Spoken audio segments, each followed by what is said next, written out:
Hey guys, today I'll be pre-reviewing Resident Evil Remastered, which is the remastered version of the 2002 GameCube edition of Resident Evil, and that's the first game in the mansion for those people who are unsure. Now, the game is coming out on the 20th of January and will be about £16 for the entire game, which is good. I mean, the Resident Evil game is only short as it is, but it's really good to get that price for a game nowadays in HD, in great graphics. It's coming to PlayStation 3, PlayStation 4, Xbox 360, Xbox One and PC. For the next gen consoles and PC, it will be in 1080, and for the older gen consoles, it will be in 720. This new edition will also include 5.1 surround sound, so you can hear zombies everywhere, which is obviously what we all want to do when we play this game. We want to be scared. The game is also only a digital release, so there'll be no physical copy of this game. That's the only edition that Capcom are giving us. The game will also now include the BSAA costumes, so if you want to run around like Jill Valentine and Chris Redfield from later on in the Resident Evil series, like Resident Evil 5, and just look badass, you can use those costumes, or you can stay to the original STARS costume from the first game. And that is the basic stuff we know about the game so far.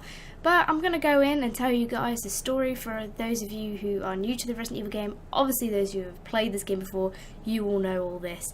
But I'm going to go for the story and then I'll go for the gameplay, so here goes.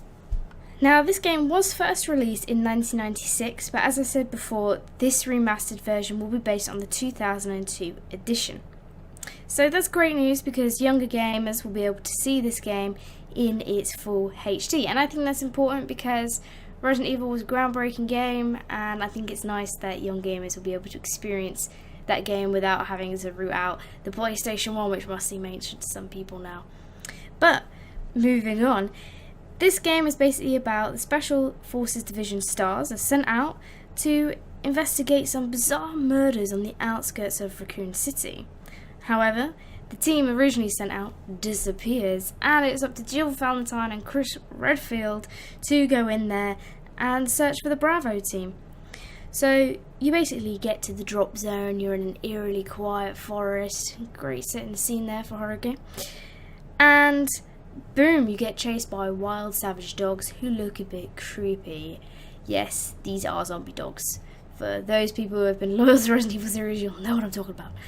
But yeah, you get chased by zombie dogs to this mansion because that's the only thing in the forest, this mansion. So you think you've reached a safe haven when you get there, but no. This mansion is actually full of loads of undead, weird monsters, traps, and goodies. So basically you've got to work your way out of this mansion to a safe haven, but to get out of the mansion you've got to explore every crook and cranny of it to get keys that open certain doors, but these doors might turn you into a Jill sandwich. For those people who don't know what I'm talking about, you'll be like, what? But yes, Jill can turn into a sandwich. So you have that to look forward to. Take care. Yeah. The game will be about 8 to 10 hours, obviously depending on the difficulty and how long you take to get through it, but they're estimating about that time, so it's obviously shorter than the average game, but it is a classic, so I'm not too bothered about that.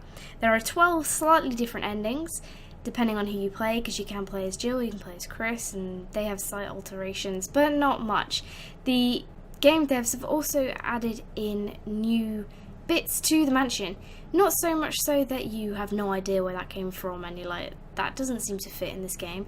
They're just slight alterations, so you can be going from the house to a graveyard into a corridor that you've never seen before, but those small things and slight alterations to the puzzles have lengthened out the game from the original, but all in all it's pretty much the same game story-wise. And that's all for the story. Now on to the gameplay. For this I'm going to cover obviously old aspects and new aspects of the game. Now, as I've mentioned, there are bits that have been changed in the game, such as certain locations, and some of the puzzles have been tweaked, so we've got that to look forward to. We'll have a bit of difference there. We can also choose between a 4.3 ratio, which is obviously the original, or a 16:9 ratio, which is the widescreen. But because of this, bits of the screen are chopped off. But when you move your character further to one edge of the screen that has been chopped off will scroll into view. So you'll always be able to see everything, even though things have been chopped out of your way. But I think that might add to the horror element, the fact that you might not be able to see everything all at once and you have to move into the scenery just to see what's going on. So I'm looking forward to that. You can now also 180-degree turn. Now, for people who didn't play the original, you're probably like, yeah, standard. But for those people who played the original, you're like, yes, lifesaver. I might not get eaten by dogs with this lovely turn that they've included. You've also got defense weapons, and these can be used in desperation. So in the new Resident Evil games, you have like a blade to melee attack. These are basically what these defense weapons are. If you run out of ammo, you can use these weapons just to get by, but I doubt they will be killing foes for you. They'll just give you enough time to get away. Now, the classic controls still exist, and this is obviously not analog, just the classic controls, but they have also included modern controls, and obviously this is moving with the analog stick, so everything feels a bit more fluid. Now personally, I might not be one to choose this option, because what made the first game scary, and I think what makes horror games scary in general, is the fact that you feel like you can't move properly when something's chasing you. So I'll probably stick into the classical controls for that added difficulty, but for new gamers to the series who just want to see what this game is all about, you do have the modern controls there, so you don't have to struggle. They have also upped textures and the resolution, obviously, because it's a HD remaster, so it looks nicer and things will probably look a bit scarier. Though for me, bad pixels scare me the most. But they have upped the textures of things. The backgrounds look phenomenal, so we've got that to look forward to in the gameplay. There are also 267 door animations in the game. Now, Resident Evil, this first game, was famous for its door animations. Every time you open a door, you were like, I have no idea where I'm going, because there would just be this animation before you actually got into the room, which A, made you feel a bit happier because you're like, I've got a moment here to breathe, but at the same time, you had no idea what you were facing. So in this one, we've got 267 door animations to add to the effect. So I'm looking forward to seeing all of those.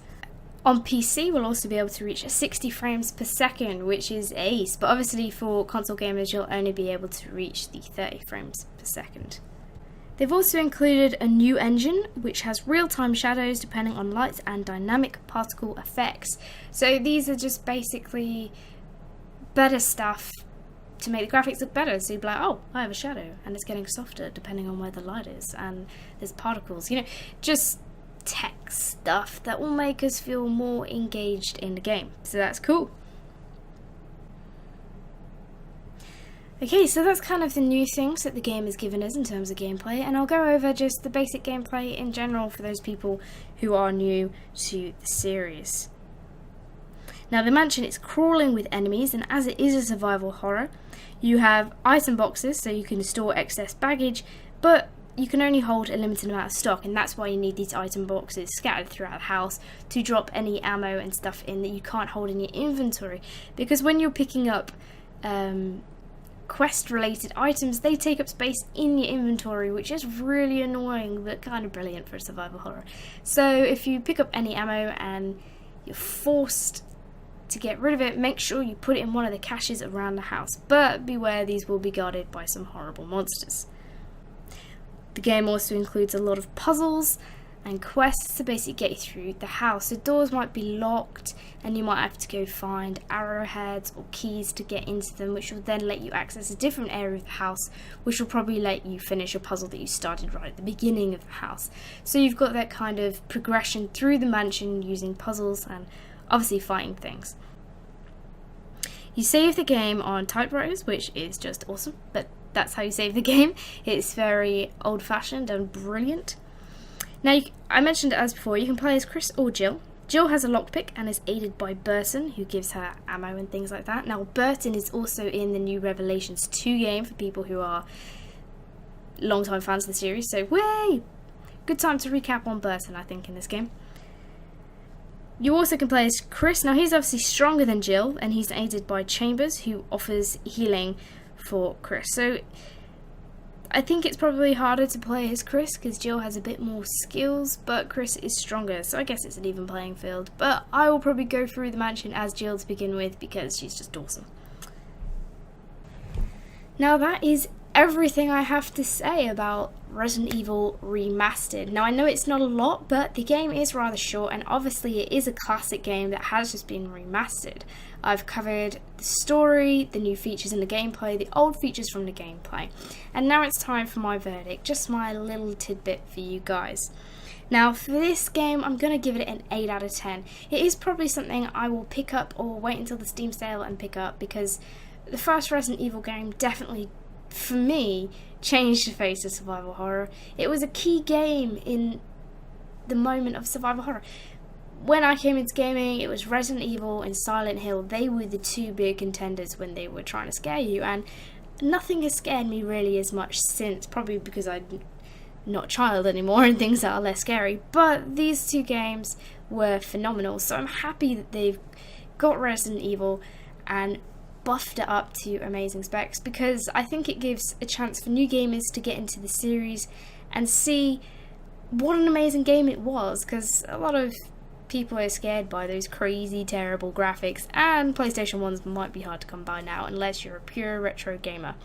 So that's why I'm giving it 8 out of 10. I think everyone should explore this story if they haven't, and if you have explored the story, why not revisit the mansion in full HD, because what could be bad about that?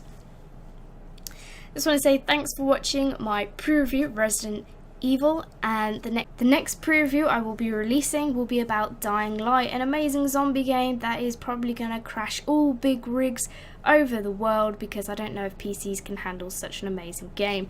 But I will be pre-reviewing that before the end of the month, and I hope to see you soon. Don't forget to like, comment and subscribe, and share the video if you found it informative, and I'll see you guys next time.